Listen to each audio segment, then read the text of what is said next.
আমি এখন রয়েছি শূন্য রেখায়, অর্থাৎ ভারত বাংলাদেশের যে সীমান্ত পিলার রয়েছে সেই সীমান্ত পিলারের শূন্য রেখা যেটিকে বলে সেখানে রয়েছে। এখানেই ভারত থেকে পুশিন করে 11 জনকে এখানে রেখে দেওয়া হয়েছে।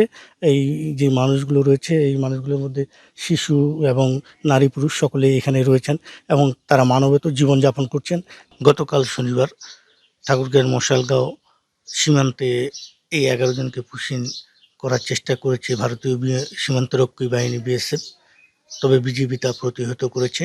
বিকালে দুই দেশের পতাকা বৈঠক অনুষ্ঠিত হয়। পতাকা বৈঠকে বিষয়টি অস্বীকার ও সীমান্তে শূন্য রেখায় অবস্থান করা 11 জনকে ফেরত নিতে অস্বীকার করেন বিএসএফ। আমি এখানে অবস্থানরত মানুষদের সঙ্গে কথা বলার একটু চেষ্টা করব। বিজিবি এবং বিএসএফ এর যে বৈঠক হলো সেটি আসলে কি আপনারা তো শুনলেন, এখানে তারা কি বলছে এবং বিজিবি কি বললো? এখানে আসেছি রাত 3:30টার দিকে। আমাদের উপারেতে বিয়েছে, গেট খুলে ইপারে ঢুকিয়ে দিয়েছে। এই পর্যন্ত আসলেই আমাদের এই দাঁড়ে বিএসএফের ধরে ফেলাইছে আর এইখানে বসায় রেখেছে। হ্যাঁ, বৃষ্টিতে ভিজতেছিলাম আর সেই ভিজা গায়ে সেই কাপড়ই আমাদের গায়ে শুকিয়ে গেছে। বিজিবি কি বলছে? কেউ কেউ মানে নিতে চাচ্ছে না।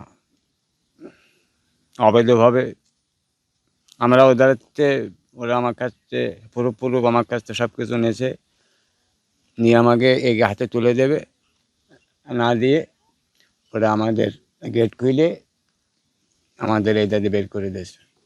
আপনারা শুনলেন যে এখানে যাদেরকে পুশিন করা হয়েছে তারা আসলে মানবেতর জীবনযাপন করছেন। এখানে তারা অভুক্ত রয়েছেন, অর্থাৎ এখন পর্যন্ত তারা বলছেন যে তারা কোনো খাওয়া দাওয়া করেননি এবং বৃষ্টি হচ্ছিল কিছুক্ষণ আগেই। এখানে বৃষ্টিতেও তারা নাকি ভিজে গিয়েছিলেন এবং বৃষ্টিতে ভিজে সেই কাপড় নাকি শুকিয়ে গিয়েছে এভাবে থাকতে থাকতেই।